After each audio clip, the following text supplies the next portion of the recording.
Hello everyone, welcome to PhD trio.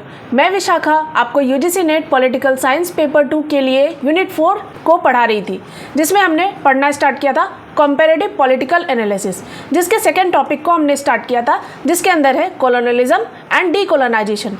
इसका basic जो है वो मैं एक पार्ट में कवर कर चुकी हूँ। आज सेकेंड पार्ट की बारी है, जिसमें हम देखेंगे एंटी कॉलोनियल स्ट्रगल, यानी कि जब कोई भी कंट्री कॉलोनी बनाते हैं तो वहाँ पे लोग चाहते हैं कि उसके पॉलिटिकल कंट्रोल और इकोनॉमिक एक्सप्लॉयटेशन के अगेंस्ट में आवाज़ उठाए। तो इसी तरीके से स्टार्ट हुआ एंटी कॉलोनियल स्ट्रगल।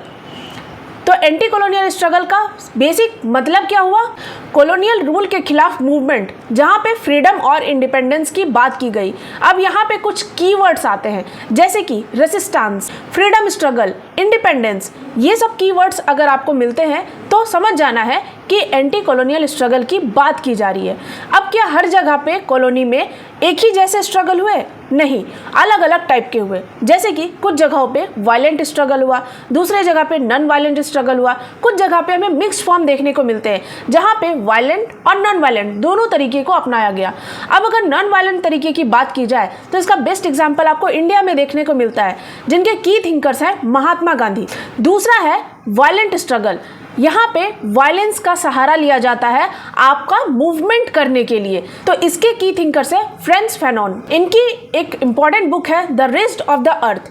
इनमें इन्होंने कहा कि violence is necessary for decolonisation, यानी बिना वायलेंस के आप डीकोलोनाइजेशन हो ही नहीं सकते। तो इम्पॉर्टेंट है कि एंटी कॉलोनियल स्ट्रगल जो हो रहा है वहाँ पे वायलेंस का सहारा लिया जाए। तो फ्रेंच फैनॉन को याद रखना है। अब मिक्स्ड फॉर्म जो है, यहाँ पे बेस्ट एग्जांपल है साउथ अफ्रीका का, जहाँ पे आपको वायलेंट और नॉन वायलेंट दोनों तरीके देखने को मिलते हैं। अब यहाँ पे पूछा जाता है कि एंटी कॉलोनियल स्ट्रगल के कारण क्या क्या थे। आपको स्टेटमेंट के फॉर्म में पूछा जाएगा और रीजंस देने होंगे। तो इनके कुछ की रीजंस थे। एक्सप्लॉयटेशन होना, यानी कि कॉलोनी जो थी उनमें इकोनॉमिक एक्सप्लॉयटेशन हो रहा था, पॉलिटिकल कंट्रोल ले लिया गया, नेशनलिज्म का राइज हो रहा था, और सेल्फ रूल का डिज़ायर जो है वो लोगों में बढ़ने लगे कि कोई दूसरा कंट्री हमारे ऊपर क्यों रूल करे, हमें सेल्फ रूल करना चाहिए। तो ये सभी कुछ की रीजंस हैं। तो यहाँ से आपको रीजंस पूछे जा सकते हैं। अब यहाँ पे एंटी कॉलोनियल स्ट्रगल जो हुआ वो कहीं ना कहीं कंट्री को डीकोलोनाइजेशन की तरफ ले गया। तो यहाँ से ही हमारा तीसरा टॉपिक जो है इसके अंदर वो स्टार्ट होता है, डीकोलोनाइजेशन, जो हम नेक्स्ट वीडियो में पढ़ेंगे। आई होप आपको आज के वीडियो से एंटी कॉलोनियल स्ट्रगल कवर हो गया होगा। इसी तरीके के वीडियो के लिए आप पीएचडी ट्रायो को सब्सक्राइब करके रख सकते हैं और हमें सपोर्ट कर सकते हैं। आज के लिए बस इतना ही। Thank you.